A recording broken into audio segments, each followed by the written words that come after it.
Israeli strikes over the past 24 hours have killed 50 Hezbollah militants, including 6 senior commanders.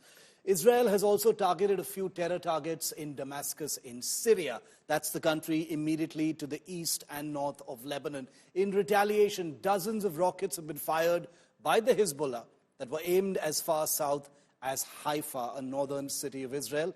The Israeli government has warned residents to the north of the coastal city to limit the activities and stay indoors as much as possible. India Today's Gaurav Sawant reports from Haifa.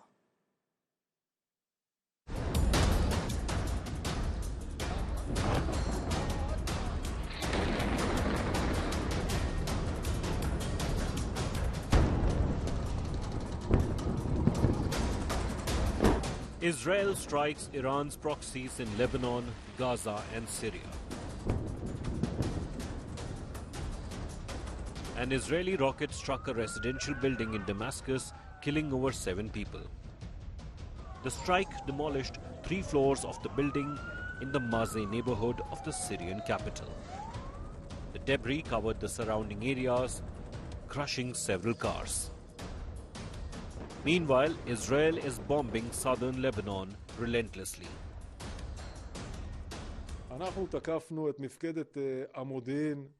We struck the intelligence compound in Beirut in Al-Daya neighborhood. This is the command center of the head of intelligence, Abu Abdullah Murtada, and we know that Hashem Safieddin was with him. The results of these strikes are being checked. Hezbollah is trying to conceal information. We will know and update the public.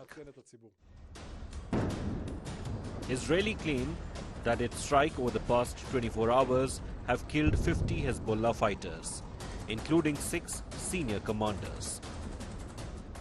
What you see right behind me is an apartment which was believed to be the residence of a Hezbollah top-ranking officer, and the Israeli Air Force carried out a strike and destroyed this entire apartment. All you see right behind me is the footprints. This entire structure was badly demolished. There is a fear and there is a trauma, there is a concern, including in the civilians, after they're not sure where the bombing will take place next. This was believed to be one of the top ranking from the Hezbollah, and after the airstrike, most of these people left and this leaving premises deserted. This is the south suburban of Beirut, and India Today is at ground zero.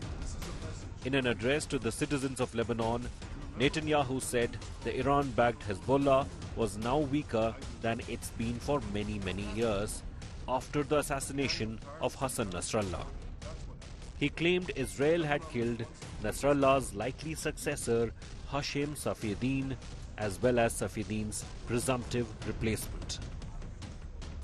Hezbollah has turned Lebanon into a stockpile of ammunition and weapons and a forward Iranian military base. We've degraded Hezbollah's capabilities. We took out thousands of terrorists, including Nasrallah himself, and Nasrallah's replacement, and the replacement of his replacement. Today, Hezbollah is weaker than it's been for many, many years. Hezbollah's deputy leader, Naim Qassem, said the Iran-backed group's capabilities were intact and its fighters were pushing back Israeli ground incursions. Iran has provided clear and well-known support for the resistance in Palestine, Lebanon and the region. And this is what it is proud of. It is an honor and dignity for Iran that it is helping the Palestinians to regain their rights.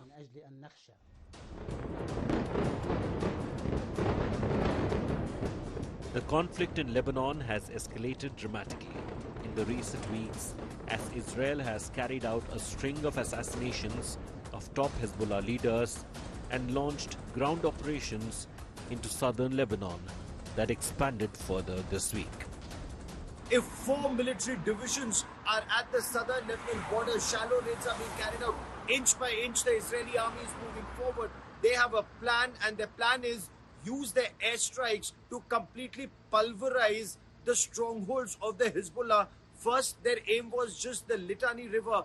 Now, information that's coming in, they've sent out messages that people should move north of the Avali River in Lebanon, which means a larger area is now being cleared for airstrikes and missile strikes so that Hezbollah strongholds can be removed from southern Lebanon and a buffer zone can be created.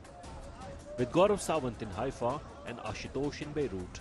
Bureau Report, India Today.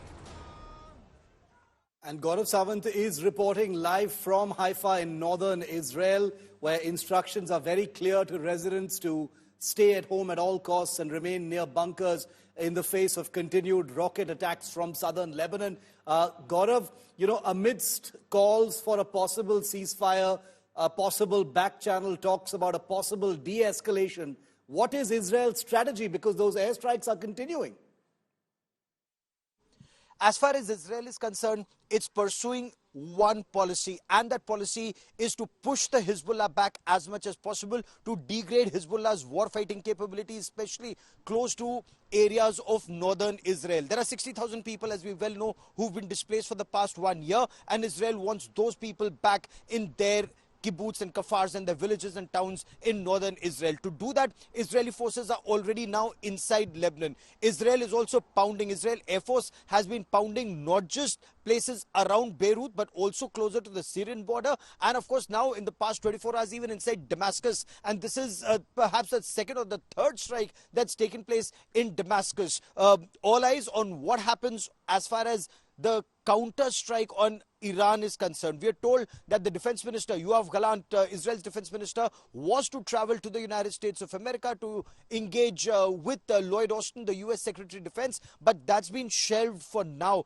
There's a conversation that's likely to happen between Benjamin Netanyahu, the Prime Minister of Israel, and the President of the United States, Joe Biden, to decide the next course of action. There is tremendous American pressure that Israel does not target either the nuclear infrastructure in Iran or even their oil facilities because oil prices will shoot up across the world. That's the big apprehension.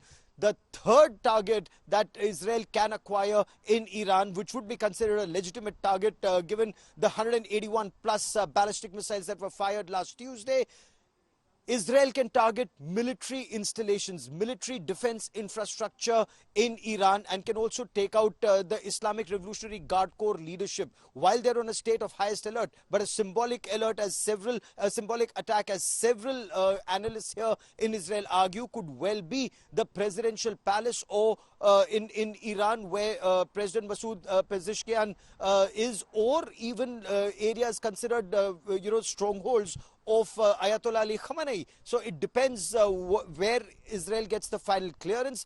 Yes, there is tremendous pressure for a ceasefire, but if there is a ceasefire, or should there be a ceasefire before that, Israel wants to maximize its gains, and that is why initially 2006 Israel's offensive was only to get to the Litani River and ensure there's a buffer zone of 30 kilometers. But now there are messages in Arabic that are circulating in Lebanon that says that Israel wants all areas all the way up to Avali River to be cleared, and it's asking civilians to move to that area because it doesn't want any Hezbollah strongholds to remain in the southern part of Lebanon at all. So it's a very, very systematic offensive that Israel is mounting against the Hezbollah, taking out their strongholds in southern Lebanon, close quarter combat, field combat that's happening. So you have the drones, you have the fighter jets, you have ground forces, you have mechanized forces, and you have the special forces, commandos of the 202 special forces regiment. They're already deep inside southern Lebanon is what we are told.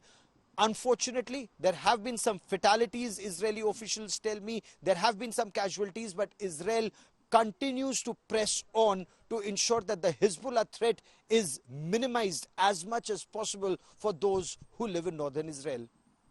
So those airstrikes and ground operations continue to provide a sort of backdrop to the possibility of a ceasefire. No clarity on that just yet, but Gaurav, we will keep coming back to you. Thanks as always for being with me. Stay safe. Our coverage on the war front, both in Israel and Lebanon, continues here on India Today.